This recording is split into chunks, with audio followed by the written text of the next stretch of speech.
Welcome back to my channel. Today, as you can see, we're going to be making some licorice all sorts, but it's not just any licorice all sorts. They are going to be absolutely tiny. I've actually looked it up, and apparently you would need 2032 of these tiny mini licorice all sorts just to fill one whole licorice all sorts. So these are miniature. These ones measure about 2 millimeters by 1 millimeter, so it's very small. So first we're making the pink licorice all sorts. So this is the one which is the pink kind of donut ring with the black in the middle. I have to admit I do not like licorice all sorts at all, so I don't really know why I made this video, to be honest, if I don't even like what I'm making. But I'm not a fan. I mean, let me know if you do enjoy eating them. I just think they taste like medicine, to be honest.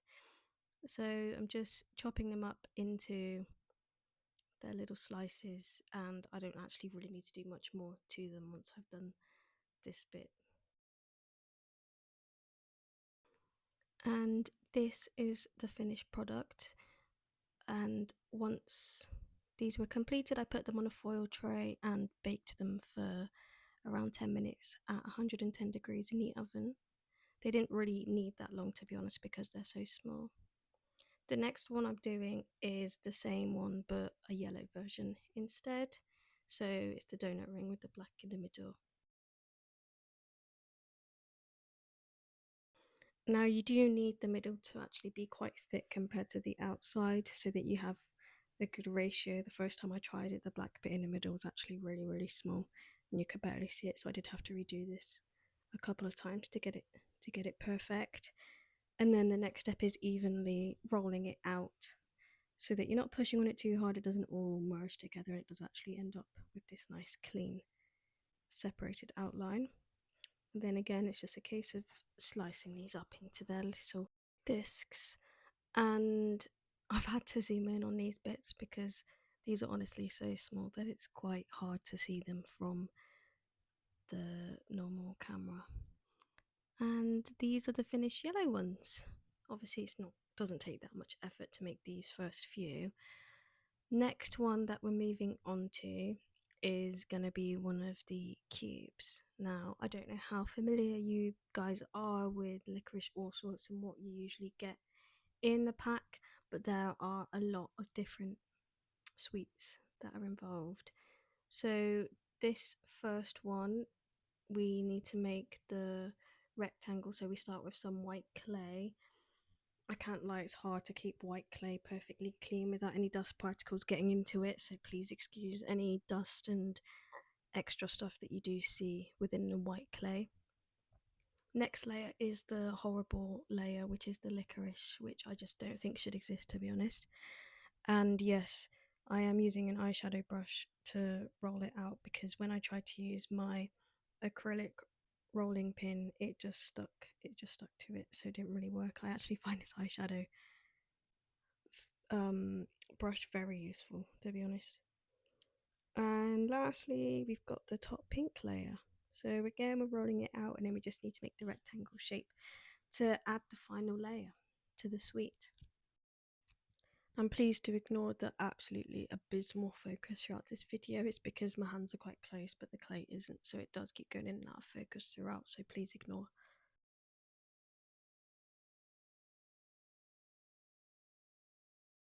And as these are so small, you really don't need much clay to make these in the first place. I'm just chopping off the ends to give it a nice, neat look in the final product. And these do actually end up being super tiny, which surprised me. So I'm just cutting off those ragged ends, and then I'm trying to size it up to make it as accurate as possible. Now, these first two that I take away here, they're a little bit too skinny, so I go with the third one, and then we're chopping them into rough squares. It's never going to be perfect, but rough squares. And these are the pink licorice sweets done. So on the same theme of the layered sweets, the next one we're going to do is the brown layered licorice all sort. So it'll be the same process of making the rectangle base with the white polymer clay, which again probably has goodness knows what mixed in with it from the environment.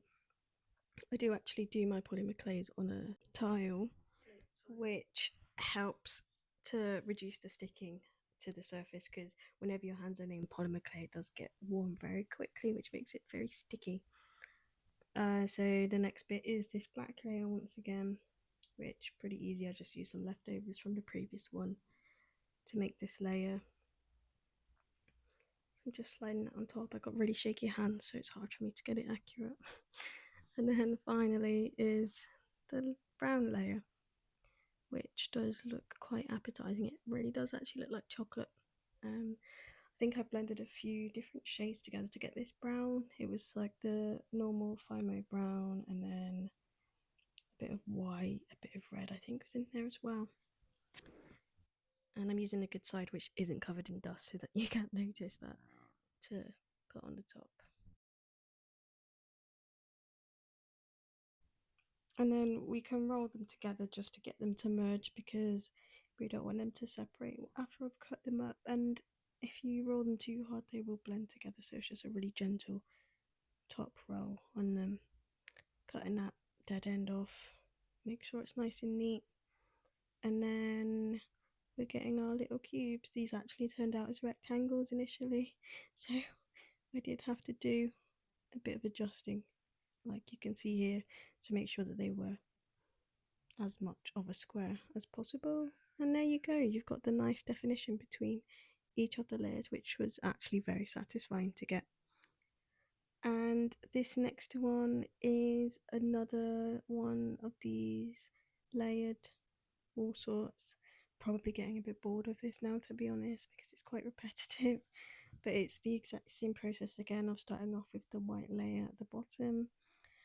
And I actually used inspiration, so I didn't have a packet of licorice all sorts to hand when I was initially making these, so I had to use, Google Images to use as a reference point. And after buying a bag of them for the start of the video and the thumbnail, I realised there are actually quite a bit of variation between these that I made and the actual branded ones, but I guess it's all along the same line, really, isn't it? It's got a bit of licorice in it, it probably tastes horrible, so it doesn't really make a difference. So these are the yellow ones, which is the penultimate layered cube one that we're making. You'll be glad to know. And again, we're just doing a little rolling to make sure it sticks together, cut those horrible ragged edges off, and there you go. I think that was quite good cutting, if I say so myself. Quite even. And then this last one is multi-layered. It has two more layers than the previous ones. So this is the black and white licorice all sort, which has the white, then the black, then the white, then the black, and then the white on top. And again, getting off those horrible dog ends. And here we go. This is what they're looking like. Actually really easy to make. So the next thing on the list is making the tube ones, which from Google Images, they were nice and round and smooth, just like a strawberry pencil that you'd get from the corner shop. But when I opened the bag, they were actually nothing like this at all. They had some in weird shapes and all different patterns, but we're sticking with it. We've got these pencils, simple, just got the bit of white in the middle with the black outline. And then this next one, probably a 1-year-old could make. It's just the pure licorice one, so it's just the black clay. And there you go, simple as that. That one's done. Now this is the tricky bit. This is where I genuinely started to regret my decision to make these sweets for this video. So we're doing the I can't remember what they're called. Let me just check. Okay, I've done a Google. They're called spogs, which is a really funny name, and I didn't actually know they were called spogs until I made these. So we've done the inside bit, which is the aniseed filling, and that's the jelly bit in the middle, which tastes disgusting. And then these are the tiny, tiny little balls that you can see that are all around the outside that coat the sweet. This was the hardest part. So firstly, it took forever to make all of these little beads to stick around the outside, and then the next annoying part was trying to make everything small enough so that it was relative to the other candies that I'd made, but obviously making tiny spheres that small is extremely difficult and very, very, very time consuming. Um, but hey, I managed to do it somehow on this one, so really quite proud. So what I did was get the initial lighter blue filling bit and coated it with liquid polymer clay, which can act as quite a good bonding agent. And then I dropped it in that lid, shook it around. Some of the blue beads stuck to it, some didn't, so I kind of had to manually stick some more on as well. And this is where it goes downhill. I got lazy, I got fed up of rolling all these tiny little balls to go into this tiny, tiny little filling.